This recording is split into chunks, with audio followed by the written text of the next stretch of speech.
மகிழ்ச்சியான செய்தி ஆசிரியரே, ஆர்த்தி அம்மாவுக்கு குழந்தை பிறந்திருக்கு. ஆர்த்தி நல்லபடியா வீட்டுக்கு வந்துருச்சுங்களா? நல்லபடியா அவங்க வீட்டுக்கு போயிட்டாங்க.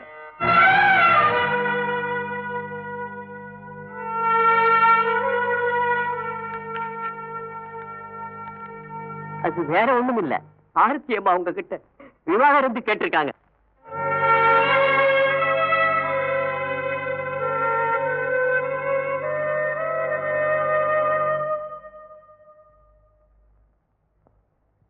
ஏம்மா, என் கணவர் சித்த சுவாதீனம் சரியில்லாதவர், அதனால விவாகரத்து வேணும்னு கேட்டு பெட்டிஷன் கொடுத்திருக்கீங்களே, உண்மையிலேயே அப்படிதானா? இல்ல அப்படி சொன்னாதான் உடனடியா விவாகரத்து கிடைக்கும்னு சொல்லி உங்க வக்கீல் சொல்லி கொடுத்தாரா? முதலாளி, ஜட்ஜி ரொம்ப விவரமான ஆள் போட்டிருக்கு. ஏம்மா, நீயா சொல்றியா இல்ல யாரா சொல்லி கொடுத்தாங்களா?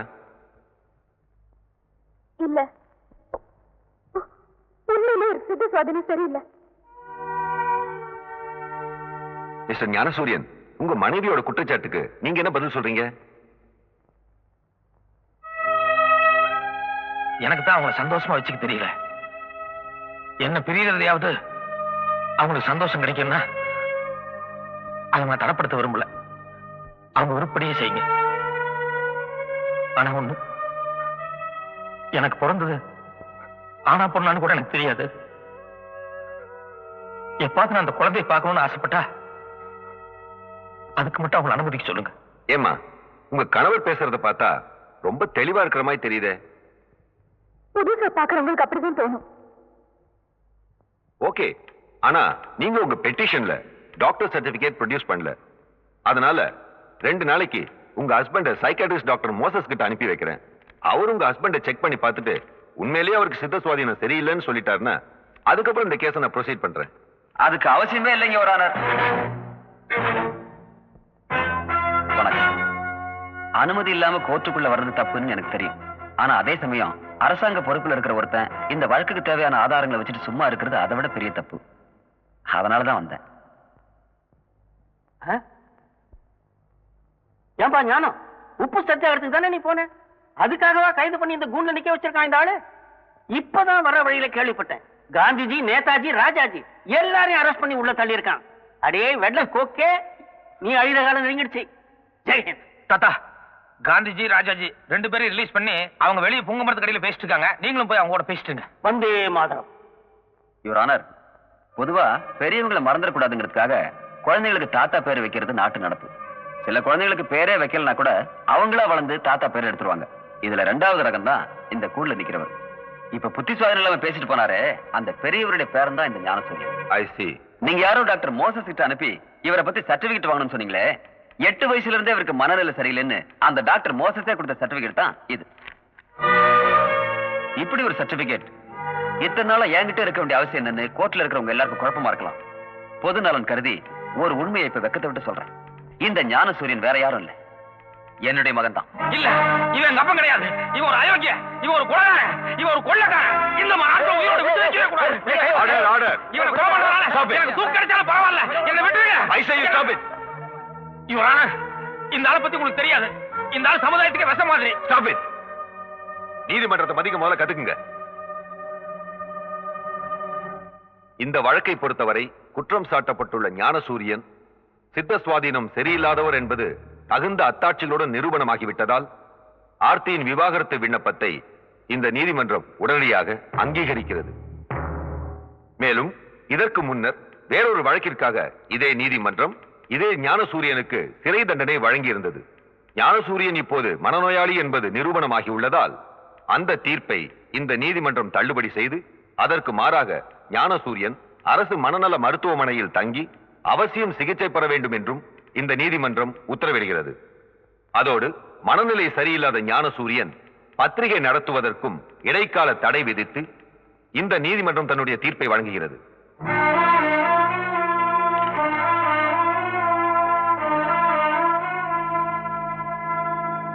நான் உங்க அப்பன்டா. Clap out, sound cut. Buy one, take one, action. அங்க ஒரு ப்ரொடியூசர் இருக்காரு, அவர் உங்களுக்கு டைரக்ஷன் சான்ஸ் கொடுப்பாரு. Crime story ready. ஹையா ஜாக்கி சான் அண்ட் பல்டி. அங்க அங்க போய் டைவ் அடிக்கணும். ஓகே. ஜோர்குனாரே பாவா மாவையா. மச்சான் அக்கடா அக்கடா. నాకు మీరే కావాలి. ஆ மச்சான் நீ பண்ணுங்க. अंडा का कसम अबू का कुसम பேசிட்டு சீர்த்தே. என்ன சுபாஷ் அன்னைக்கு கோர்ட்ல அதிர்ச்சனீங்க, அதுல இருந்து பேசவே இல்ல.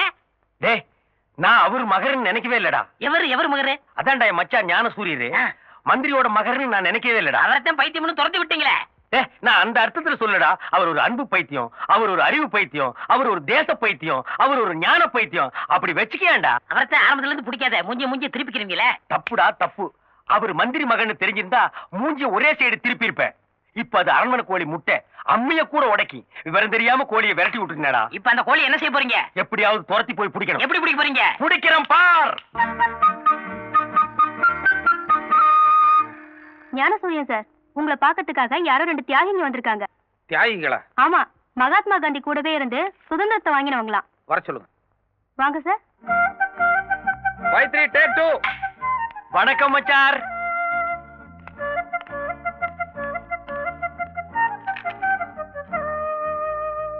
என்னாச்சு இவருக்கு? உடம்புக்குலாம் ஒண்ணும் இல்ல, உங்க முன்னாடி பயபக்தியோட ஒரு மரியாதை கட்டுறாரு. மரியாதையா? ஆமாங்க மச்சார். நீங்க மலை, இவர் மடுவான். நீங்க ராயல் அண்ட் ரிச், இவர் வெறும் டிச்சான். நீங்க எள்ளு, இவர் எலி புழுக்கையா. என்ன சந்தர்ப்பத்தை பயன்படுத்துறியா? நீங்க தெய்வ பிறவி, இவர் தெருப்பு இருக்கியா. வெளியில வருவல்ல. நீங்க எழும்போன்னு சொல்ல வரைக்கும் நான் எழுந்திருக்க மாட்டேங்க மச்சார். தயவு செஞ்சு கொஞ்சம் கரெக்டா நில்லுங்க. நன்றிங்க மச்சார். என்ன பிடிக்காம தானே என் சம்சாரத்தை எங்கிட்ட இருந்து பிரிச்சு எனக்கும் பைத்தியக்கார பட்டம் கட்டி இங்க கொண்டு வந்து உட்கார வச்சிருக்கீங்க. இப்ப என்ன திடீர்னு என் மேல அக்கறை? அதுங்க மச்சார், குழந்தை ஏதோ பிறக்க கூடாத நட்சத்திரத்துல பிறந்துருச்சான். புருஷனும் பொண்டாட்டி 1 வருஷத்துக்கு பிரிஞ்சிருந்தா தான் குடும்பத்துக்கு நல்லதுன்னு ஜோசிகாரன் சொன்னான். அந்த ஜோசியத்தை நம்பி இப்படி ஏடா ஓடமா நடந்து போச்சுங்க மச்சார். இப்ப நான் உங்களை தெளிவா புரிஞ்சுக்கிட்டேன். பாருங்க கதர், உங்களை மாதிரியே காந்திவாதியா வந்திருக்கேன். நீங்க சொல்ற எதுவுமே நம்புற மாதிரி இல்ல. சரி, இப்ப எதுக்கு இங்க வந்தீங்க அத முதல்ல சொல்லுங்க. சொல்றேன். உங்களுக்கு தெரியாது ஒண்ணும் இல்ல. நோஸ் ஐ மீன் மூக்குன்னு ஒண்ணு இருந்தா அதுல சளின்னு ஒண்ணு பிடித்தான் செய்யும். இருங்க, ரோடுன்னு ஒண்ணு இருந்தா அதுல குண்டு குளிரத்தான் செய்யும். கடைசியில சிங் பண்றேன். முடின்னு இருந்தா அதுல ஈரு பேனு எல்லாம் பிடிக்கத்தான் செய்யும். நீ ஒண்ணு சிங் பண்ண வேண்டாம். சைட்ட மேட்டர் வேண்டாம். வீடுன்னு ஒண்ணு இருந்தா அதுக்குள்ள சட்டிபானை எல்லாம் வச்சிருப்பாங்க. இல்ல நீ ரொம்ப புடுங்குற விஷயத்துக்கு வாடா. சரிங்க, ஸ்ட்ரைட்டுங்க. குடும்பம் இருந்தா அதுல சண்டை சச்சரவு கோபதாவம் இருக்கத்தான் செய்யும். அதனால பழசெல்லாம் மறந்துட்டு உங்க கோடீஸ்வர அப்பா நிதி அமைச்சரோட சேரணும்னு என் முதலாளி பிரியப்படுறாரு. இது மட்டும் நல்லபடியா நடந்துருச்சுங்கன்னா மச்சார், இப்ப நீங்க யாருக்குமே தெரியாம சைலண்டா ஒரு பத்திரிக்கை நடத்திட்டீங்களே, வாழைப்பழம். ஞானப்பழங்க. ஞானப்பழம். இப்ப அது தமிழ்ல மட்டும்தான் வருது. அதையே தெலுங்குல ஞான பண்டு, கன்னடத்துல ஞான ஹல்லு, மலையாளத்துல ஞான பழா, ஹிந்தியில ஞான கேளா ஹை, இங்கிலீஷ்ல இன்டெலிஜென்ட் புரூட், இப்படி ஆல் லாங்குவேஜ்ல வர வச்சு உங்களை ஆல் இந்தியா பிகர் ஆக்கிடுவேன். சரின்னு சொல்லுங்க மச்சார். மச்சார் சொல்லுங்க மச்சார். இத்தனை நாளா உங்களை ஏதோ ஏழைங்களை பிடிக்காத பணக்காரன்னு தான் நினைச்சிட்டு இருந்தேன். இப்ப நீங்க பேசுனதுக்கு அப்புறம் தான் தெரியுது நீங்க காசுக்காக எதை வேணாலும் செய்யக்கூடிய பேராசக்காரன். அந்த மினிஸ்டர் நான் அப்பேன்னு ஒத்துக்க மாட்டேன். எந்த காரணம் கொண்டு அந்த ஆள் கூட சேர மாட்டேன். தயவுசெய்து நீங்க 2 புறப்படுங்க. மச்சார் இப்படி சொன்னா எப்படிங்க மச்சார்? எப்படியாவது சேர்ந்துருங்க மச்சார். இது பாருங்க, நான் டாக்டர் வார்டு பாய் உங்களை எல்லாம் கூப்பிடுற அளவுக்கு வச்சுக்க வேண்டாம். மரியாதையை நீங்களே இடத்த காலி பண்ணுங்க. அவங்க எல்லாம் ஒண்ணு போக சொல்ல மாட்டாங்க. அவங்களுக்கு வரும்போது ஆளுக்கு 1000 ரூபாய் பணம் வெட்டிட்டு வந்திருக்கேன். இங்க பாருங்க, நீங்க சரின்னு சொல்ல வரைக்கும் இங்கேயே நான் சத்தியாகிரகம் பண்ண போறேன். அப்படியா? ராமு, சுந்தரம், சூரியன் சார், கூப்பிட்டீங்களா? உங்க 2 பேரையும் எதுக்காக இந்த ஆஸ்பத்திரியில் வச்சிருக்காங்க? எங்களுக்கு யாரையாவது பிடிச்சிருந்தா அவங்கள கற்பழிச்சிருவோம். இது வரைக்கும் 9 பேரை கற்பழிச்சிருக்கோம். அவங்க 2 பேரையும் உங்களுக்கு பிடிச்சிருக்கா? ரொம்ப பிடிச்சிருக்கு.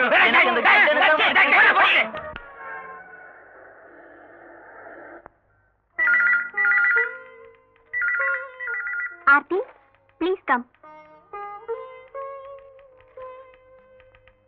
ஹலோ. வாவ், கல்யாணம் ஆயிடுச்சா? அப்ப சரி. இனிமே உங்க வாழ்க்கையில என்னால மிகப்பெரிய குழப்பம் உண்டாக போகுது. ஏன் சொல்றேன்னா, என் பேரு ஆர்த்தி.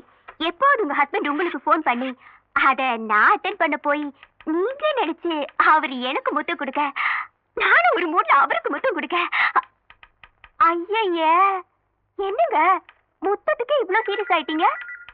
நீங்க ரொம்ப பொசிட்டிவ் போல இருக்கு. நான் சும்மா விளையாட்டுக்கு சொன்னேங்க. இனிமே ஆர்த்தின் எந்த போன் வந்தாலும் நீங்களே அட்டென்ட் பண்ணுங்க. வாங்க, எடிட்டர் கூப்பிட்டாரு.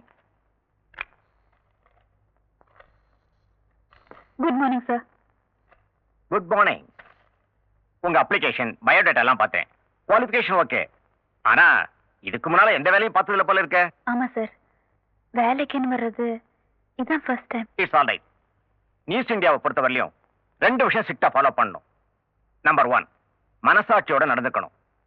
நம்பர் 2, செய்யற தொழிலை தெய்வமா மதிக்கணும். Okay? Okay sir. Congrats. Thanks. I like you. What? I like you. ஏ இல்ல, நீ எப்பவுமே கலகலப்பா சிரிச்சிட்டு இருக்கியே, அதான். சாரி, சிரிச்சிட்டு இல்ல, சிரிக்கிற மாதிரி நடிச்சிட்டு இருக்கேன். இன்னைக்கு உங்களுக்கு முதல் நாள், இன்னொரு நாளைக்கு என் சோகத்தை புரியுறேன். வாங்க.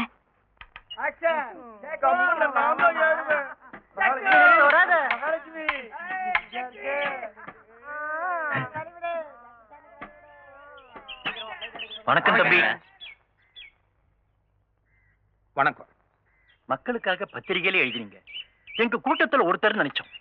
மந்திரியவே எதிர்த்து குரல் கொடுத்தீங்க. எங்களை விட துணிச்சல்காரன் நினைச்சோம். மந்திரியே அப்பனா இருந்தோம். அந்த செல்வாக்க உதறி தள்ளிட்டு சமூக சேவைக்காக இப்படி சத்திய சோதனை சிக்கி தவிக்கிறீங்களே தம்பி.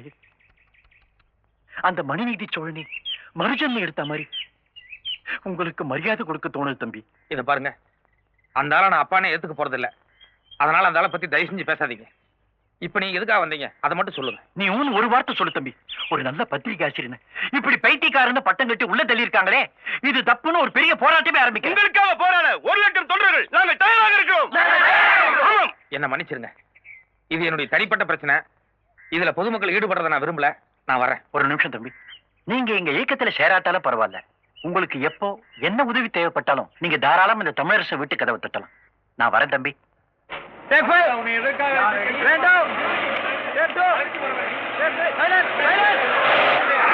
சிக்னல்னாலே சில பேருக்கு பிடிக்காத சாந்தமூர்த்தி. இந்த சிக்னல் இல்லைன்னா டிராபிக்கே சிக்கலானு தெரியுமோ?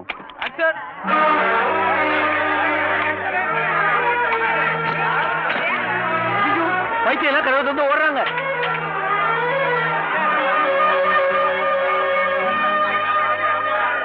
என்ன டாக்டர் இது? எல்லா பேஷண்ட்ஸும் கிரௌடோட மிக்ஸ் ஆயிட்டாங்க. எப்படி பிடிக்கிறது? அடுத்த மாசம் என் பொண்ணு கல்யாணம் நிச்சயம் பண்ணிருந்தேன். வேலையும் அவ்வளவுதான், என் பொண்ணு கல்யாணமும் அவ்வளவுதான். சரி சரிப்பா, எங்காவது போய் போலீஸ் ஸ்டேஷன் போன் பண்ணலாம். ஒரு நிமிஷம் டாக்டர். ஜோப்ல பணம் எவ்வளவு வச்சிருக்கீங்க? எதுக்கு? அவங்களா ஓடி போனாங்க. நீ டாக்ஸி பிடிச்சே போயிடலான்னு பாக்குறியா? அடுத்த மாசம் உங்க பொண்ணு கல்யாணம் நடக்கணுமா வேண்டாமா? ஆமா, கண்டிப்பா நடக்கணும். பின்ன எடுங்க. 500 ரூபாய் போதும். சரியா? இவன் ஒருவேளை தெளிவா பேசுற பைத்தியமோ? 500 ரூபாய் பாக்கெட்ல எடுத்துட்டு போயிட்டானே. ஆமா, டாக்ஸி ஸ்டாண்ட் பக்கம் தான் போயிட்டு இருக்கான். 490 ரூபாய் இருக்குங்க. ஓகே, ரொம்ப தேங்க்ஸ்ங்க. என்னையா அது? சில்லறை வாங்கிட்டு போறோம். என்ன பண்ண போறானோ? சார் சார் சார், ஒரே ஒரு தடவை இதுல மேலே ஏறி பாத்துக்கிறேன். எதுக்கு? இல்ல, மேல இருந்து கீழே பார்க்கணும்னு ஆசையா இருக்கு. வேணா உங்களுக்கு 10 20 தரேன். பணம் எல்லாம் வேணாம் சார். இவ்வளவு பெரிய ஆளுக்கு இப்படி எல்லாம் ஒரு ஆசையா? ஏறுங்க சார். Thank you sir.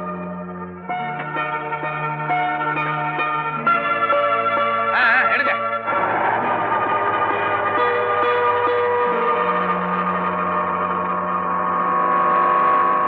யோ, மத்த பைத்தியங்கள்லாம் ஓடி போனதுனால நமக்கு வேலை தான் போகும்னு நினைச்சேன். இந்த ஆளு மேலே இருந்து கீழே குதிச்சு நம்மள கம்மி நினைச்சிருவோம் போல இருக்கியா?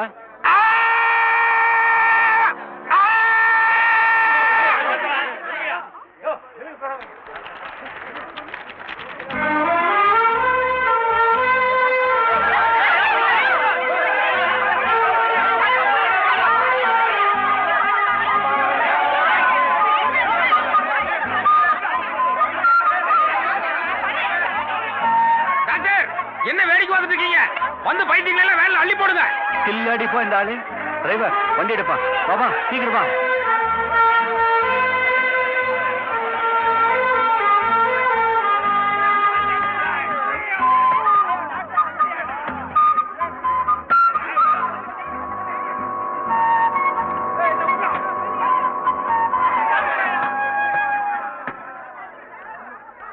சார், ஒரு நிமிஷம்.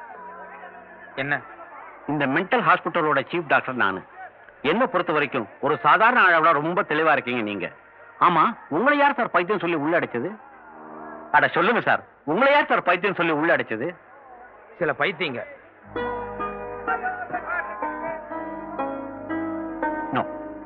சாந்தமூர்த்தி, என் வேலையே போனாலும் பரவாயில்ல, இவருக்காக நான் எந்த கோர்ட்ல வேணாலும் போய் ஃபைட் பண்ண தயாரா இருக்கேன். வா போலாம்.